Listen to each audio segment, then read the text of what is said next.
Welcome to the Open Door Real Estate Podcast, where we will be opening the doors to the minds of those who own, you got it, multiple doors, and all professionals in relation. Today's podcast is brought to you by Barnett Capital, working with equity partners to create wealth through multifamily real estate. Let us do the work while you enjoy the returns. Today's host is the one and only Matt Barnett. Get ready to open your mind, because we are about to do so to those who own multiple doors.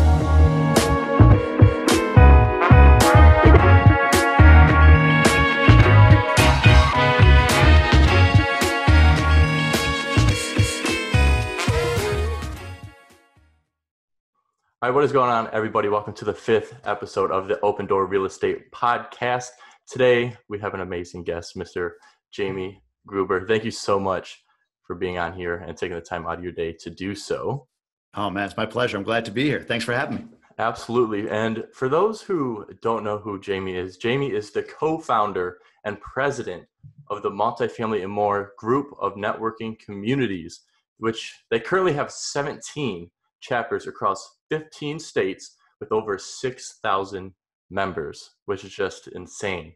Jamie is a partner in now 42 total units and hosts a Multifamily and More podcast, which he has some amazing guests such as Brandon Turner, Jay Scott, Rod Khleif, and many more. And I highly recommend that podcast. Actually, listening to his is technically why I started mine, so I would recommend it 10 out of 10. Oh, wow. I didn't know. Thank you. I'm going to go ahead and jump right in here. Yeah. And instead of asking you what Multifamily and More is, I want you to explain to those listening what give more, do more, and be more means to you and why that message is so important. Absolutely. So yeah, when we came up with the term multifamily and more, the idea was for it to be a multifamily focused organization or multifamily focused networking group. But the more was like, yeah, but we don't want to just be so linear. We want to have some opportunity to bring in other things. And at the time we're thinking like, maybe Airbnb and this, that, and the other. Mm-hmm. But it became the term that we like. Well, more is the term we like more. And the reason for that is because it just brings in the ability to reference many areas of life being bigger or better or whatever. And that's kind of part and parcel of what both myself, my partner Benoit, that came up with this organization believe in. So when we thought about, all right, we have this group now, it's built up, we're trying to establish some values and systems and processes. We started with core values, and it just seems so simple for us to come up with 3. And the 3 are the ones you just mentioned. Give more, be more, and do more. So give more speaks to contribution. We both are abundance mindset guys, myself and Ben. And what that means is, we try not to give with the expectation of receiving. So whether it's content, advice, time, energy, whatever, like we just love putting stuff out there and adding value to other people. So give more became a big piece of our core values. And it really is our top core value. Whenever we spit 8 to 3, we always start with that one. The other piece of that is whatever we do within our organization, whether it's with our multifamily acquisitions or with income for multifamily and more, a percentage always goes to charity. So we seek to give more, and we've run charity drives and different meetups and that sort of thing. So give more is kind of all encompassing of that abundance mindset as well as actual contribution to those that are less fortunate. Be more is because in my mind, the investor class, the real estate investor class, you, me, everybody else that does this thing, every one of us read books, dive into personal development, really focus on just being a better human or being a bigger human, along with being an investor. Most investors are doing it for a different kind of life, a bigger life, a better life. So when it comes to what they read, it's not just books on multifamily acquisition or whatever. They read mindset related books. Mm-hmm. So what we seek to do with our content is not only contribute, but contribute in such a way that it allows people along with us to accelerate themselves, to be more of who they are, be more of what they want to be. So that's what be more is. Do more. Honestly, probably the one that I struggle with the wording the most, because I think the implication is like, just work more, spend more hours doing something, right? But the idea behind that for us was do more in terms of, sometimes you got to buck up and just get it done. And that's, I think, a big component of what we try to do with our community and what we try to, the content we try to deliver to others to help do. But also do more in terms of how do you maximize the hours in a week. And I remember Neil Bawa talking about how he gets 250 hours of production a week because of how he leverages systems, processes, virtual assistants. And that's what we seek to do as a company with Do More. We have virtual assistants handling a lot of our content creation so that we can get more content out there, right? So we're doing more by leveraging systems and processes. So give more, be more, do more. Those three components are what make up, for me, what Multifamily and More is. So that's amazing. That's why I wanted to ask that and not just what Multifamily and More is, because I knew we would get that in-depth answer out of you. And I appreciate that. It's amazing. And everything you guys do. And for some reason, it's free. Your meetup is huge. You provide excellent content. Actually, you have amazing people that come out and speak. You continuously provide value on all your social media platforms. Like, it never stops. And it's just, and it's just, and this is where I'm going to go a little more in depth on that, because I go, sure, you go to other meetups and stuff and you have that meetup, but a lot of them are local. They stay in like their own little area and stuff. Yours is nationwide. How has it been creating something that is outside of your state? I'm sure you might have, I could be wrong, might have a meetup in a state you maybe never been to. I couldn't imagine that, but Hawaii, yeah. Oh, okay. See, and what's it been like creating something like so big but spreading that message to all those other states and just growing it, just expanding it like that across the nation? It's been humbling. And it's interesting because, we did this all backwards. Like, we started to like expand this thing and spread it out. And then we're like, hey, we probably should have like processes and stuff, right? So then we started building the back end after the fact. So probably not the right way to do it, but that's how we did it. But yeah, the simple beginnings of this were just, hey, I like what your meetup is. I kind of like how you're developing your Facebook group, the content you're creating. I'm in X city or Y city. Like, could I do what you're doing here? So like, sure. So I kind of scratched out an outline of how to create it. And just over time, people that I'm in different masterminds with or have networked with have opted to start a meetup and say, well, rather than go in blind, I'd rather do it under the umbrella of this brand. And yeah, it's neat every month to see the photos coming out, like 50 people in Cleveland, 40 people in Honolulu, 60 people in San Francisco, 50 people in South Florida, whatever, like getting together under this brand and being able to, I put that out on Instagram to show like, hey, all the people that are meeting up and discussing. But even more, as we've grown, we've created we have our own group for the leaders of the different Multifamily and More brands or different Multifamily and More communities. And every month we get on a call and update on what's going on, what's next, what's happening here, processes that work for me that they can implement, but also try to provide them some value. Like, here's how to structure your meetup. Here's how to put the best kind of quality content you can out on Facebook or other platforms. Here's how to build your own personal brand. Like, just giving them quality content for them to develop what they're trying to do. So it's been, in a word, humbling. It's been a really, really cool experience to not just do it here, but in the spirit of giving more to provide this value to so many more places. It's been really nice. Yeah, absolutely. Now, did you ever even imagine it would get this big, let alone now that it has? What are your goals now? Like, how big do you want it to get? Yeah. When we started, it was just because we were in Michigan and we had no credibility with brokers, and we wanted to have some platform that put us out in front of people in this market to know that we're looking to buy, right? And then it was, hey, my partner lives in Florida. Like, why don't we do it here too? And then it just sort of kind of went. So no, never envisioned this, the scale, the size. I don't have like a number. I don't have like, I want 100 different chapters. I've thrown out 10,000 members like at some point a year ago, but now that just seems so small because we're kind of like, moving toward that. That seemed like a big, like, wow, 10,000 members, but it's a matter of when, not if at this point, as far as, the chapters we're opening and the interest we have in doing it. We got 2 or 3 more coming online now that are just starting to build up their chapter base. Truthfully for me, where I hope to go with it is, I believe the value of something like this is as you get to scale to a large organization across the country, I think you have 2 subsets of people in those meetups. And I know I have it in my meetup. One subset is, usually I'm a single family investor or a flipper, or I've done some duplexes or whatever, and I want to step into multifamily. Like, there's a lot of people in that realm that are consuming the content and attending these meetups. And then the other side of that is I've got 100 units, 200 units, 300 units, whatever it may be.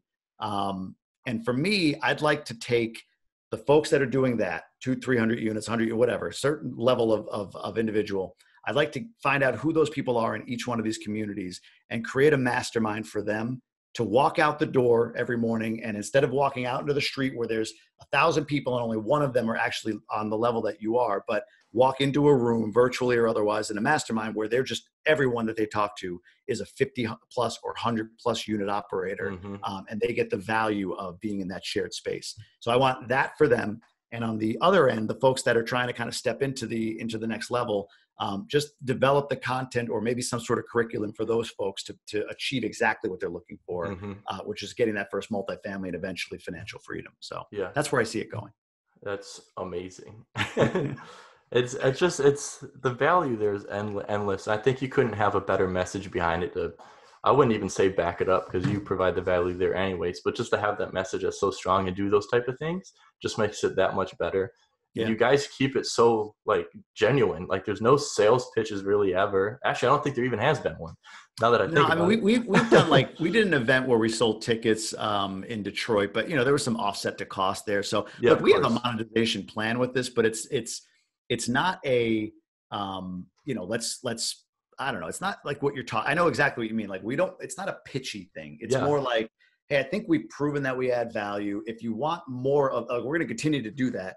You want like the mastermind's an example, right? To pull that off, that's time, energy. We need space. We need all that stuff. Sure, there would be something we would charge for a guy with 100 units or a gal with 100 units or more to be part of that mastermind. But yeah, I mean, honestly, I'm not in a rush for that. It's not like, I want this money flooding in. I'm not looking to do it that way. I want to do it organically, and I'm comfortable with the way we have done it. The event we did in Detroit last year was like $25 a head. We gave a portion to charity as we do. You were fed, you got free alcohol. It was for $25. Just that alone was a great deal, let alone networking with people and getting to meet a lot of people in the space. We're bringing on sponsors. That's a monetization strategy. So things like that. But yeah, my goal is not to get to this place of major pitch. But sure, we have plans to where it makes sense, offer value in exchange for money. Because honestly, I think at a certain point, especially like talk about that higher level mastermind, I do think, and I believe this is somebody who is part of 3 masterminds, that when you put your dollars down to do it, you're more apt to take action with it and achieve whatever it is you're looking to achieve versus, if you're just consuming everything for free. So always we'll have the free content. The meetup will always be free. We'll always put YouTube stuff out there, podcasts, all that stuff. But when it comes to some of the other, like on the fringe, we do plan to do things that will help people, but also, more likely for a fee. Of course. No, it completely makes sense. Yeah. And it's pretty cool. Like even you were mentioning like it was $25 a person for the Detroit event, and you almost sounded like guilty saying that, but then you throw out but then it's like a portion of it went to charity. Like that's amazing. Most people, how many people actually do something like that? Right. Yeah. And it goes a long ways. It really does. So you touched a few times on the leaders in the other states. And obviously there's maybe some of them are people you met at like in networking events or conferences and stuff like that. First of all, let me ask you this. Are there any that you haven't met in person yet? Yeah, most of them I haven't met in person. Yeah. So what are you looking for in these leaders in other states? Let's say someone's watching this or listener and they have like 3,000 units in another state. Obviously they have the credibility with the units, but what are you looking for them as a leader to run that meetup? Great question. And not even that, to be honest. Like when I started this, I had 0. I had 2 duplexes. I had no multifamily units whatsoever. And I just think it's important. You mentioned before about genuine, authentic. That's I didn't go in with faking to be an expert. It was like, I want to learn. I want to learn with people. I like being a part of a community. So here we are. Like, I'll tell you what I've done so far. I might be a chapter ahead of those like me at that time who are looking to leap from duplexes to multifamily. So I shared what I knew, but there were plenty of people in the room the first time I did it that had 100 units, 50 units, 80 units, whatever. And I was like, okay, they know way more than I do, obviously, but my job was more to bring the community together. So I think what I'm looking for is somebody who enjoys that. Like I truly enjoy bringing people together. I love hearing stories of like, yeah, I wouldn't have done this if I hadn't gone to that meetup and met so-and-so like that. That gives me wings, man. I just want to roll. So if that's your personality, then that is, part one of this.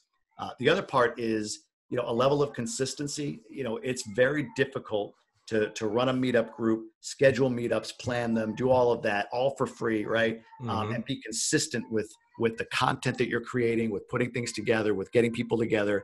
A lot of people flame out, honestly. Like, how many Facebook groups are you a part of? I'm curious. Just I think it's like 34 different groups or something like that. How many of them are active?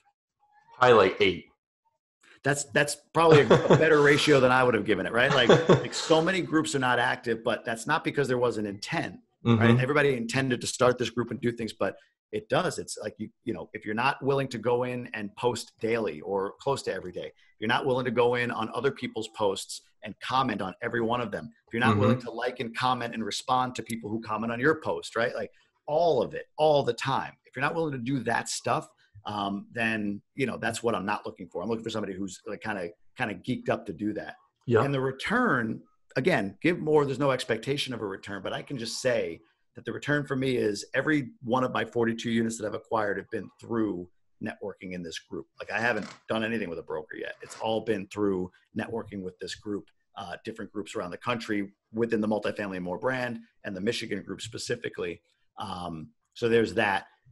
Capital comes to you a little bit more easily as people get to know, like, and trust you, as long as you're being authentic and clear and consistent and visible. So those things are what you need to be: consistent, visible, and really enjoy the community part of it, building communities. And if you are willing to do all of that, the return, it just comes to you in the form of capital and deals and all that stuff.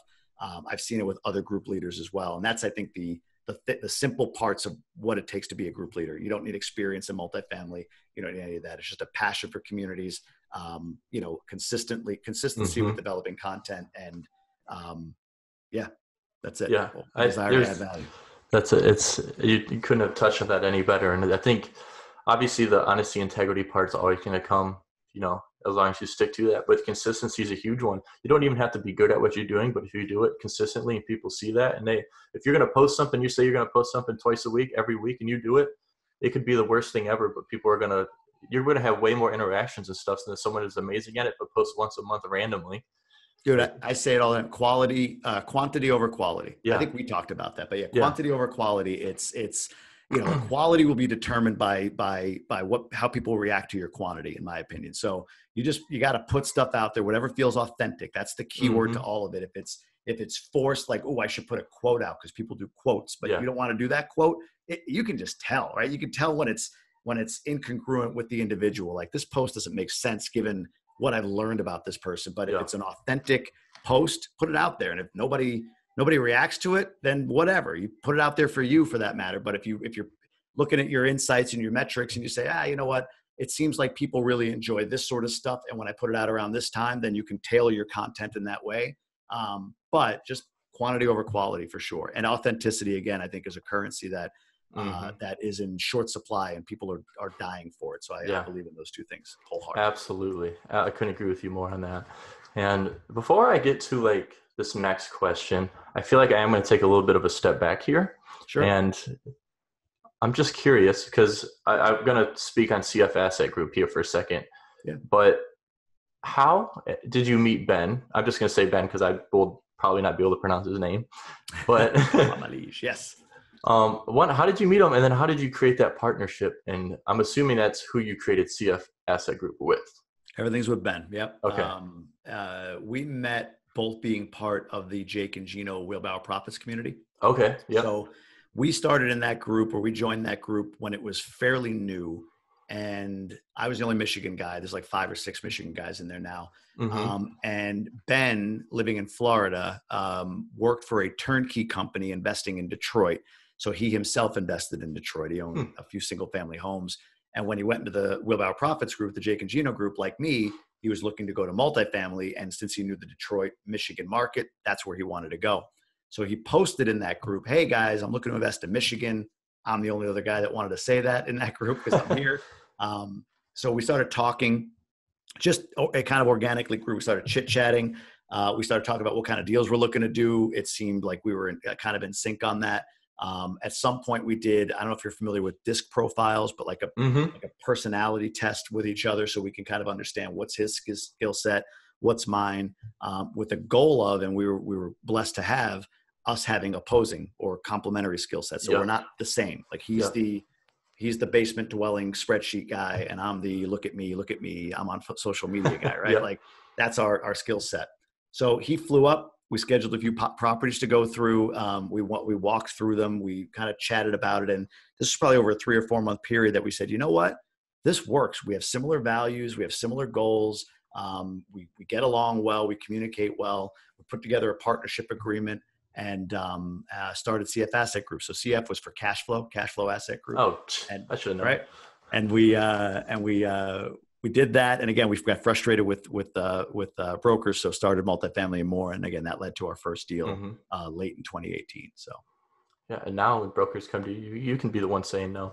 It's true. No, we do have brokers coming to us. So no, absolutely. I have them seeking us out. Hey, I saw that you're doing this, wanted to work with you. And sometimes we're like, hey, you're not working with the stuff we're looking for. So yeah. You remember that email from 2016 I sent you and you ignored? Get out of here. It's true. Actually, right now, I mean, as we record this, we're going through this whole coronavirus epidemic. And I do hear a lot of brokers. I've seen posts of people saying, hey, I've called this broker like 4 times over the last year and they never returned my call. And suddenly this week they're calling me because of course they're starting to panic and they're digging into their database. So I guess, that's why you keep up with them, because they, your name is at least on their mind. So yeah, absolutely. Absolutely. And what can you tell us about CF Asset Group, just for those listening and stuff, even where investors can find you and invest with you guys? Absolutely. So cfassetgroup.com is our website. You can get some information from us on there. It's a pretty basic site, but gives you what you need as far as what our acquisitions look like right now. We have to update it because we just did one recently. And then also, if you want a newsletter or information on us, our credibility book or our business plan, you can just drop your email in there. We'll send it to you. But yeah, it is what our holding company, we've actually taken it and created a 506B fund out of it. So we have a CF asset. I forget, it's like CF Legacy. I forget the name. They had to name it something creative, but 506B fund. So we have the fund open, ready to go, and we're sourcing deals right now. But yeah, no, that's what it is. It's just our holding company. Truthfully, we've kind of we had CF Asset Group and we were starting to build that. But once Multifamily and More started and it became like, the brand, we focused all efforts on the face of this being that. So that's where all of our efforts go. So CF Asset Group is almost like the back room, if you will, of Multifamily and More, if that makes sense. Yeah, no, that makes complete sense. I appreciate you answering all those questions. Sure. This is the interesting part, or actually one of my more favorite parts of the podcast here. When I first put this together, it was supposed to be the rapid fire question part, and it really turned into just 3 questions that get someone to think like harder than they usually do, which I don't think you'll have a problem with this. Not to put you on the spot, but the goal is for our listeners, bring out, they're not personal questions, but just bring out more personal answers from you, get them to know you a little bit better. And it just touches base on the honesty and integrity part of everything. Again, I just wanted to interpret that into the podcast. Let's do it. So, I like it. This one I've asked the same time in every single podcast. What 3 people, dead or alive, would you like to have dinner with, and why? 3 people, dead or alive, I'd like to have dinner with.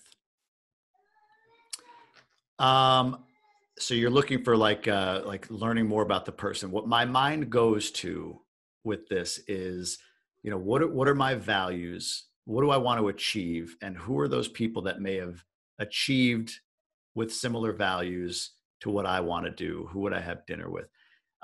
Derek Jeter jumps to mind. It's kind of an odd one, but here's a guy, native New Yorker. So I grew up a Yankee fan, still a Yankee fan, if I even watch baseball anymore. But Derek Jeter to me embodied cool confidence, championship caliber, and his best was in the biggest moments, right? So like I think about now, we talked about coronavirus and all this that's going around. Like there's going to be challenges for us as investors. There just are. For everybody, there's going to be challenges, some more than others. This is the time that Derek Jeter steps up, right? So what is it about him that gives him that edge? And you could apply that to Michael Jordan or anybody else, but for me, it's Derek Jeter, right? So from an athlete perspective, I would say him. The second one is a guy, I'm just like an Abe Lincoln. There might be somebody else like this, Martin Luther King. I'll go with one of the two. And for like both of those guys decided that they saw a different way, or a way that may not have been the most popular, or that was going to require resistance. and figured out a way through by mobilizing others, inspiring others. And when I think about what I'm trying to do with Multifamily and More, and that is inspire people to get to the place of achieving their goals, I would love to pick their brains, either one of them, on what exactly they did, what tactics they deployed, all of that good stuff. The third one, dead or alive. Man, this is tough. You're digging deep here. Martin Luther King and Abraham Lincoln was one. I'm going to consider that one.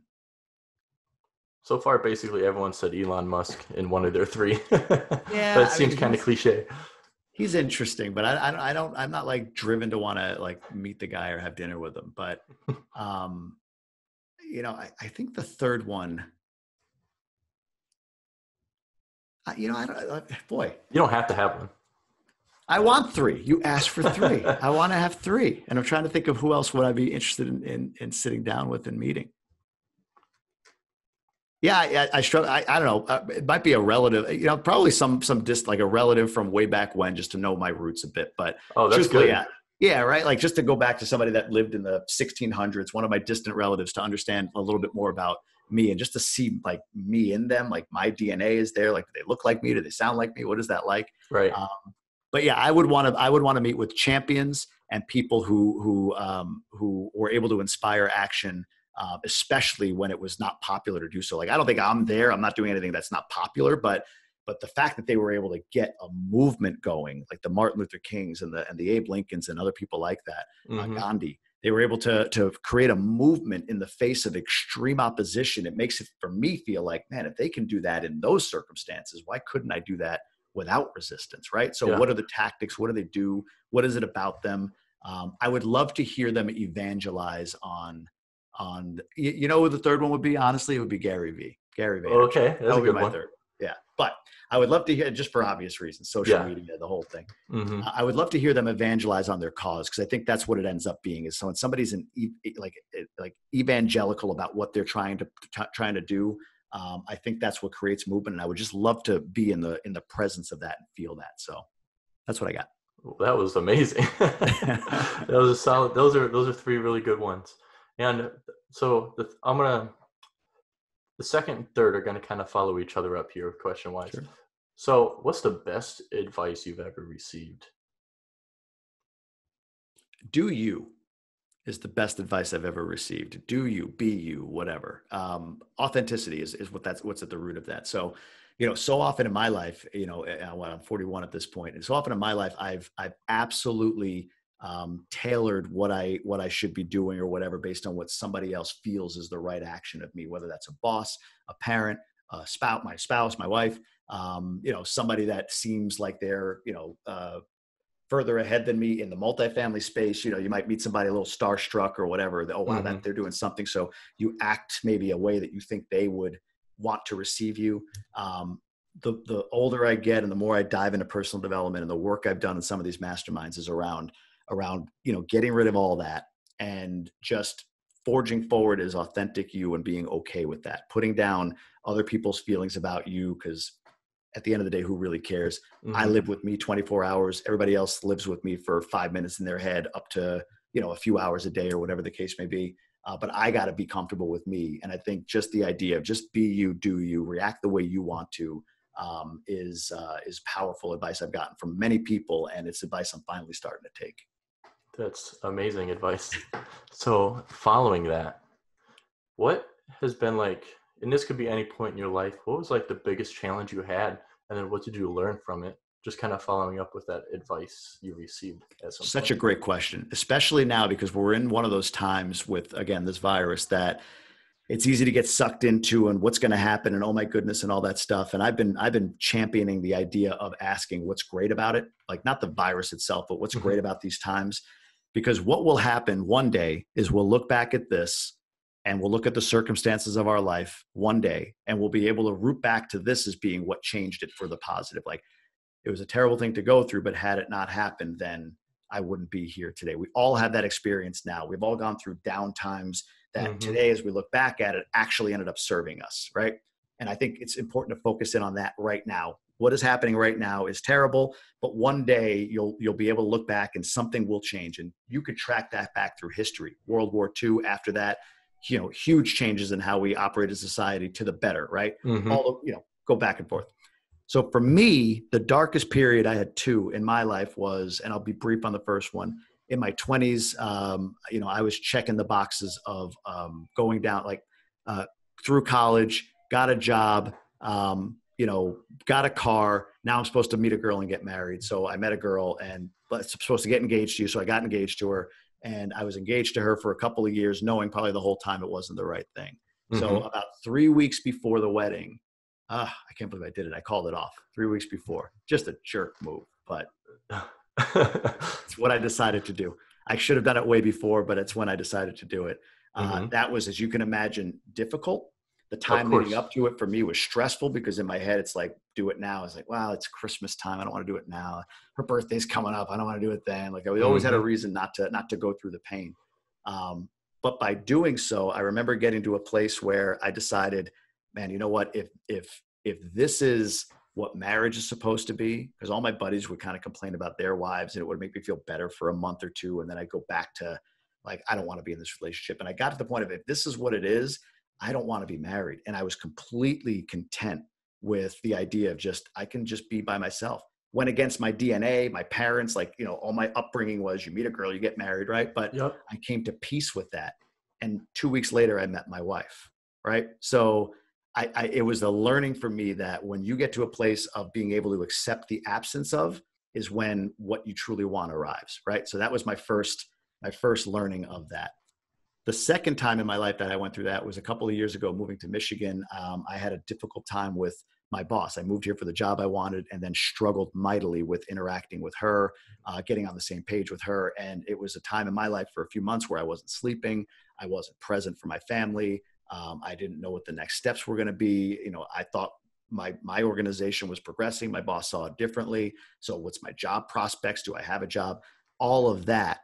And getting broken down in my mind and blaming her and becoming a victim, which was the wrong thing to do. And I know that now, led me to personal development, which led me to multifamily investing, which led me to being on your podcast today.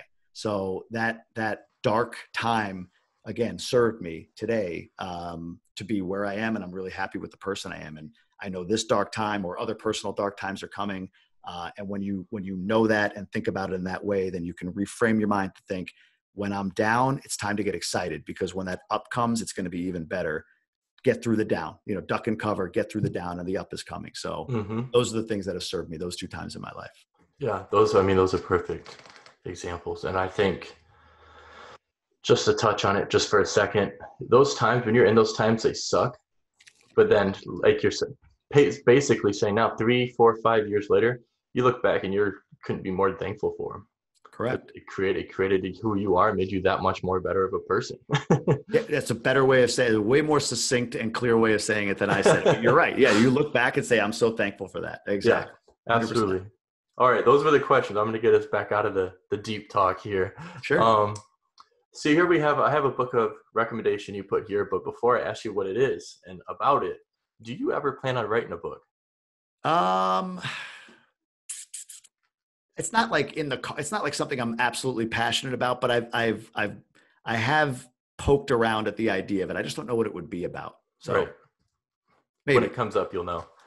True. Yeah, exactly. So the book recommendation you have here is Outwitting the Devil by Napoleon Hill. Why did you recommend that book?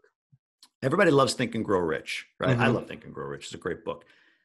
Outwitting the Devil, if you haven't heard of it, is a book that was written in the 30s, but too, quote unquote, controversial to publish until about 2003 or 13. I can't remember, one of those.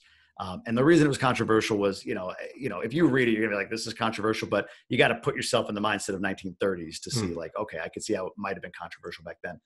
The book is written in such a way that Napoleon Hill is literally talking to the devil. It's like, I said this and the devil said that, and they were going back and forth. The reason I love the book is I think he gives the story behind Think and Grow Rich. So it's foundational for that book. And I don't know, the way in which he lays it out, this interview he does with the devil in the book, and whatever, believe in that. It's not like a religious thing, not at all. Course. But and that's why, again, I think it was a controversial in the 30s. He's talking to the devil, right? Yeah. But the interview he does, out of that comes interesting perspectives on what he writes out is what the devil his true evil doings are, and that is creating drifters. So people who drift through life without realizing their potential is the devil's real evil. It's not murder and famine and all that stuff. It's just making people live below their potential. And when you read the book and he puts it all together for you, to me, it was just like, wow, I completely get it. Like, realizing your potential is the greatest thing you can do as a human being. And it's the one thing that the devil or whatever can take away from you, or that you take away from yourself as a result of insecurity or not being sure of you, or whatever the case may be. So I thought, a great book behind Think and Grow Rich. Well, it sounds like an amazing book. I think you need to start being a salesman for it, because you made it sound that amazing. I did read Rich and Grow Rich, and actually I almost ordered this book before. Now I'm definitely going to have to. Yeah, read like any book. Read the first. Actually, this one starts a little slow, so read the first chapter and then make a decision on it. And but yeah, it's a fantastic read. I think the audiobook, somebody told me, like, the devil's voice is like this deep, like, guttural thing. So it might be more interesting to listen to, but I haven't heard it. So yeah, I'll have to check that out. That's pretty cool. Yeah. So right here, so I mean, you're getting towards the end of the podcast here. So shameless plug time. Any events you have coming up, where can people find your meetup? And no matter apparently what state they're in, where they can find the meetup, and whichever state they're closest to go to the meetup, where can they find these things and get in touch with you? Facebook pages, etc. Sure. Multifamilyandmore.com. You can see every meetup group. Click on it and join the group. They're all in there. It's all updated. So check that out. Multifamily and More, the word, not the ampersand, .com. We are, we're everywhere. If you go to Facebook, Instagram, it's at Multifamily and More, or like facebook.com/multifamily and more. But I would tell people, like, for learning more and getting a sampling of our content, the interviews we've done both on the real estate side as well as mindset, just go to youtube.com/multifamily and more. We're constantly updating that page. Some clips are 4 or 5 minutes, quick consumption. Some are an hour-long interview. So every flavor is on there, but just youtube.com/multifamily and more. Appreciate subscribing and hitting the notification bell. It helps us grow the brand a bit, but hopefully you get a ton of value out of it. So I would say, go to any of those places. And if you're looking to reach out to us, just go to multifamilyandmore.com, fill out your information, and we can touch base. Perfect. And for those listening or watching, every single link that Jamie just mentioned, no matter where you're listening or watching it at, I will have it in the description so that you can go find him. Cool. So awesome. Well, Jamie, I appreciate you taking the time out of your day and being on the podcast. It was an honor. So thank you. No, man, I can't believe you asked me. I number 5. I'm the 5th guest. That's amazing. So thank you. Yeah, I appreciate it. So, but I do got to give you some of the credit here, because it seemed like such basic advice to you, but helped me so much. I'm over here looking for third-party, recording softwares and stuff. You're like, yo, you can just record on Zoom, I'm like, oh, wow, see? But and it's little things like that. Like, I was able to make my life and podcast so much easier by just going to your meetup and asking you a question about the podcast, and here we are. It's the beauty of like-minded people getting together. It's a circle. So I love awesome. It. I appreciate it so much. Thank you for being on. Absolutely. Thank you. All right. Have a great day. All right.